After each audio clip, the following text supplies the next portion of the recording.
안녕하세요. 영윤사모의 영성일기 윤영윤 사모입니다. 네, 오늘은 하나님께서 영광 받으시는 삶을 살려면 이라는 제목으로 말씀 나눠보려고 합니다. 스왈드 챔버스의 주님은 나의 최고봉에 보면 당신은 하나님께 다음에 무엇을 하실지 여쭤본 적이 있습니까? 주님은 결코 대답하지 않으실 것입니다. 대신 주님이 누구신지 볼 수 있도록 당신의 눈을 열어주실 것입니다. 저를 비롯한 많은 사람들이요, 하나님께 영광 올려드리는 삶을 살고 싶어 해요. 그래서 하나님, 제가 무엇을 하면 좋을까요? 라고 여쭤보지만 하나님은 이런 사람이 되어야 해 하고 혼자서 이렇게 따라오게끔 하시는 게 아니라요, 주님이 누구신지를 알려주신다라는 거죠. 그렇게 해서 하루하루 주님을 따라오게끔 인도하십니다. 하나님께 영광 올려드리는 삶은요, 우리의 힘으로 절대 할 수 없습니다. 어떻게 할 수 있을지 말씀을 중심으로 나눠보고자 합니다. 나의 하루는 4시 30분에 시작된다 라는 책을 쓴 김유진 변호사님이 계세요. 이분은 4시 30분부터 시작되는 자신의 하루를 브이로그로 찍어서요, 유튜브에 이렇게 올리고 정말 많은 사람들이 나도 정말 열심히 살고 싶다 라는 동기부여를 갖게끔 아주 선한 영향력을 흘려보내고 있는 분이죠. 네, 이분이 3번째 책을 냈는데 거기에 정말 자신이 4시 30분에 일어날 수밖에 없었던 진짜 이유에 대해서 밝히고 있습니다. 이 변호사로 되게 열심히 사는 것이 하나님의 영광을 위하는 삶인 줄 알았대요. 그런데 그렇게 살수록 자신의 가방이 무거워졌다라는 표현을 쓰시더라고요. 더 잘하려는 욕심과 높아지려는 마음, 삶에 대한 불안함이 자꾸 몰려오는 거죠. 그때 하나님께서 너 이걸 내려놔라, 나와 동행하자라고 말씀을 하시더래요. 처음엔 참 어려웠는데 조금씩 내려놓게 됐고, 주님과 단둘이 있는 그 한 시간을 확보해야 했기 때문에 그렇게 4시 30분에 일어날 수밖에 없었다라는 이야기를 적고 계시더라고요. 그 책에 보면 이런 내용이 나옵니다. 하나님을 사랑하기 때문에 하나님께 하루의 첫 시간을 드린다. 가장 중요한 투두 리스트를 가장 먼저 실행하는 것이다. 하나님 아버지, 감사합니다. 오늘도 이렇게 아침 일찍 일어나 아픈 곳 없이 하루를 시작하게 해주셔서 감사합니다. 하나님, 피곤하지만 몸부림치며 하나님을 붙잡는 제 모습을 기억해 주세요. 오늘은 어떤 하루를 계획해 주셨나요? 저는 오늘 무엇을 하면 되는 건가요? 하나님의 사랑을 받으며 매일 이렇게 동행할 수 있어 행복합니다. 이렇게 하루를 시작할 때 하나님 품에 안겨 시작하다 보니까요, 자신이 메고 있던 가방이 좀 정리가 되고 하나님께서 자신의 삶을 이끌어 가시는 것을 보게 되는 겁니다. 변호사로 승승장구해서 하나님께 영광 올려드리는 삶을 사는 것이 아니라요, 오늘 하루 나를 향하신 하나님의 계획은 무엇인가, 그분에게 초점을 맞추면서 주님께 붙어있는 삶을 사는 것입니다. 우리가 이것이 되지 않고는요, 아무리 혼자 애쓰고 노력해도요, 하나님께 영광 올려드리는 삶을 살 수가 없습니다.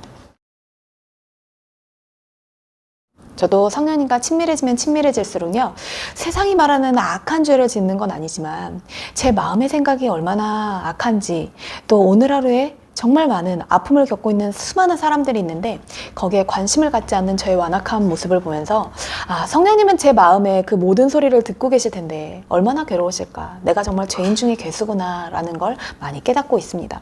요한복음 15장 2절 말씀에 보면요, 무릇 내게 붙어있어 열매를 맺지 아니하는 가지는 아버지께서 그것을 제거해 버리시고 무릇 열매를 맺는 가지는 더 열매를 맺게 하려 하여 그것을 깨끗하게 하시느니라 라고 말씀하십니다. 성령님께서는 우리의 마음의 죄를 깨달을 수 있는 그런 마음의 찔림도 계속 부어주시고요, 때로는 사람들과 부딪히면서 또 삶에 겪는 수많은 문제들을 통해서 내 기준에서는 분명 내가 옳다고 생각했던 그 기준들을 깨뜨려 주시고 우리의 마음을 더 깨끗하게 정결하게 해 나가십니다.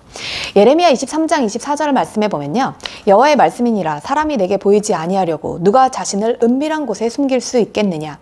여호와가 말하노라. 나는 천지에 충만하지 아니하냐. 우리가 죄를 지을 때요, 숨길 수 있는 죄악이 없습니다. 사람은 속일 수 있을지 몰라요.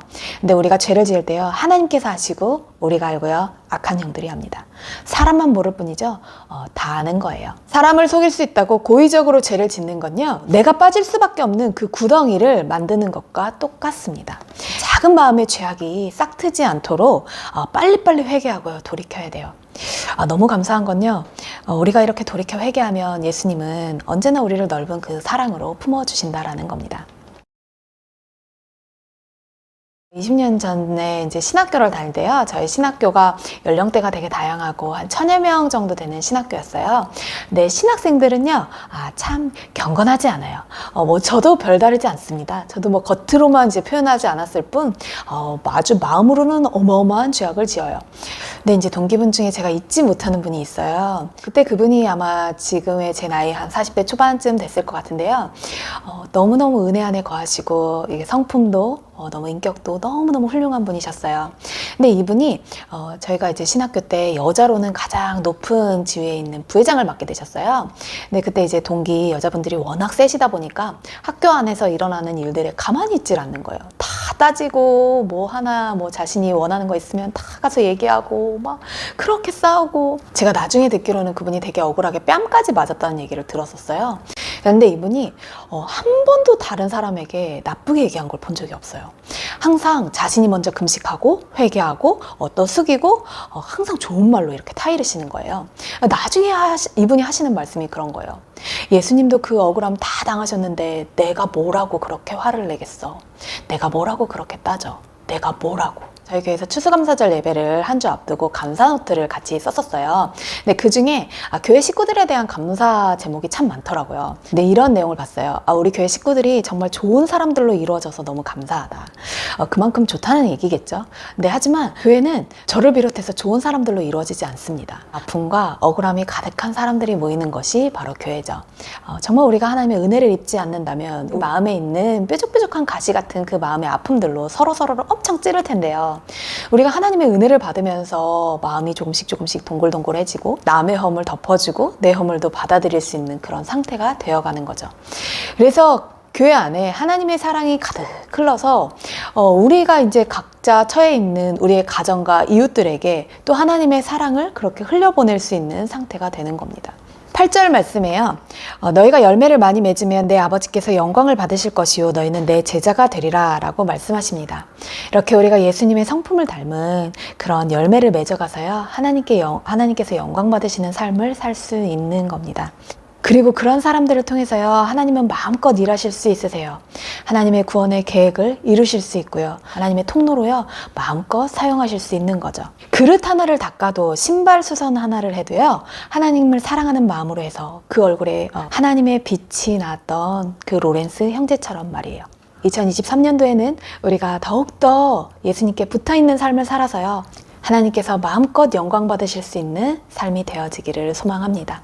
들어주셔서 감사하고요. 다음에 다시 봬요. 안녕.